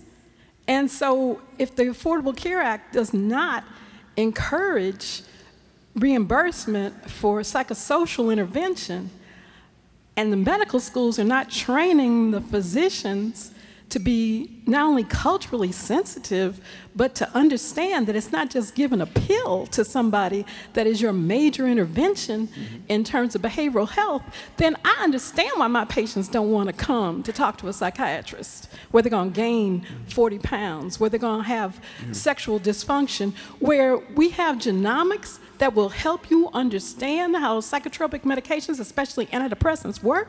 And I have psychiatrists who won't even try to look at that. Don't talk to me about the stigma in the community, because they got a lot of good sense not coming to see some of these psychiatrists. Well, thank you for that comment. I believe that the Affordable Care Act helps a little bit, because it says that if you have a patient with hypertension or diabetes, you're going to be rewarded for controlling that, not how often you see them or how many meds, but to what extent are you successful in controlling the blood pressure. And so some people view that as an opportunity to do the kind of things you're saying. Now, I guess it remains to be seen. I don't know if Dr. Garcia wants to say anything about that, but I said Garcia. Okay. That was a great question. It's actually one of my questions that I had. I had two. That was one, so I get to ask the other one. My name is Avis Randall, and I am a master's degree in biomedical science graduate student at the University of Toledo. And I actually had a question and a comment. My first question, well, my only question is, as far as the methods that you use to enforce compliance with insurance companies, what are those methods, and who do you report to enforce that insurance companies actually, provide access to, patients who need treatment, mental health, period, yeah. And then my comment was, as far as like investing in children, like the motivation for getting Americans out, I think that investing in children is an excellent idea, because if you know, when we were younger, we didn't have a care in the world, and then when you actually watch children play, you can see that they're happy, that they're actually active and engaged. And me personally, when I watch children, as we grow up as adults, we get serious in our work and in life. Whereas when you're actually watching children play, they don't have a care in the world. So I think investing in children to be the model to pull parents and grandparents to make them active, I think that's an excellent idea for you to kind of consider. Well, it's such an important point, so I want to stop there, but you did ask a question before that, which is a little bit more difficult, and that is, so how do you go about making changes in the way insurance companies and behave relative to providing these things that are available in the Affordable Care Act? Correct. They don't do it automatically, that's for sure. Right. Well, I think there are two ways that we believe. Number one, we think educating the community and educating policymakers. We started in Chicago, for example, meeting with city councilmen, and in it, meeting with the governor and others that evening, so to making sure that the people who are in a position to enforce change know what reminding them of what the Affordable Care Act says. So I think the first thing is educating and motivating people who are in a position not only to make policy, but to influence policy, to implement policy. Because a lot of this is about implementation. And certain of these policies require guidelines that help with implementation. And so in some cases, those guidelines have not been developed. Even though the policy is there, and again, the language is something that probably somebody who works with those guidelines at the Center for Medicare and Medicaid Services could discuss better than me. But I think clearly it's a matter of having the right policies and then making sure that we have in place the procedures for implementing those policies. Okay. Thank you very much. Pardon me. It's 10 minutes of 1. Another session begins at 1 o'clock in this room. So we'd ask the two remaining questioners, if you'd please be brief, and Dr. Satcher will try and answer briefly. Yeah, and if you want to come to me later, but go ahead.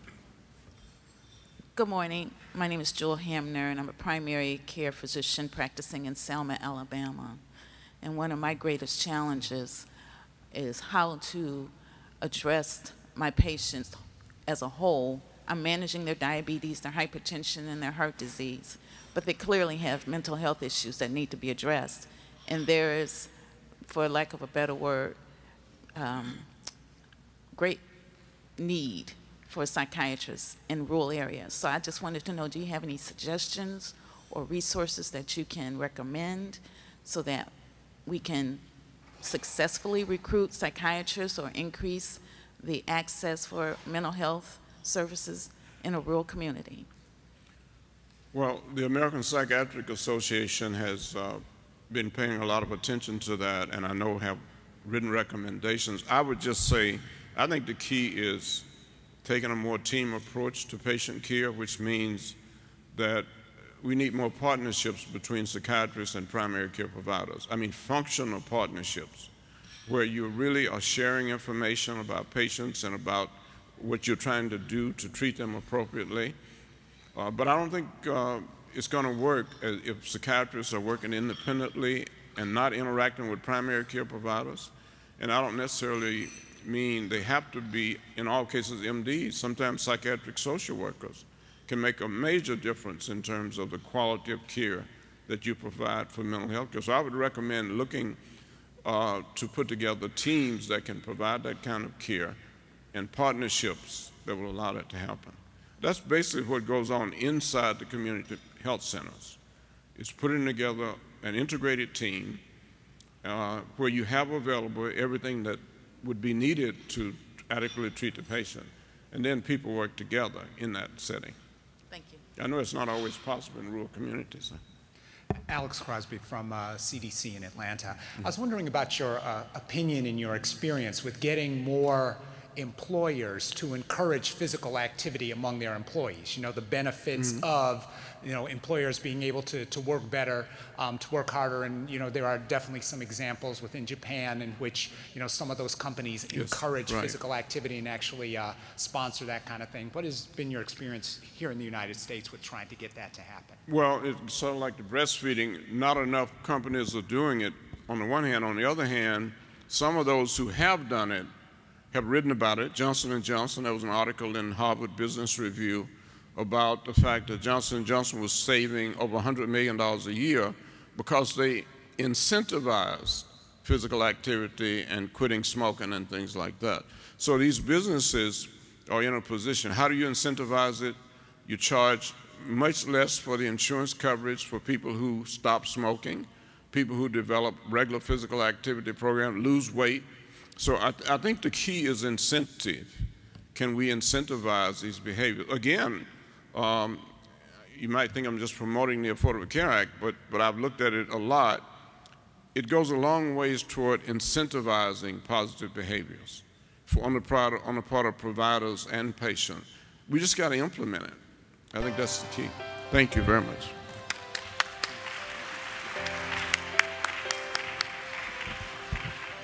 Thank you very much, Dr. Satcher, for a great presentation.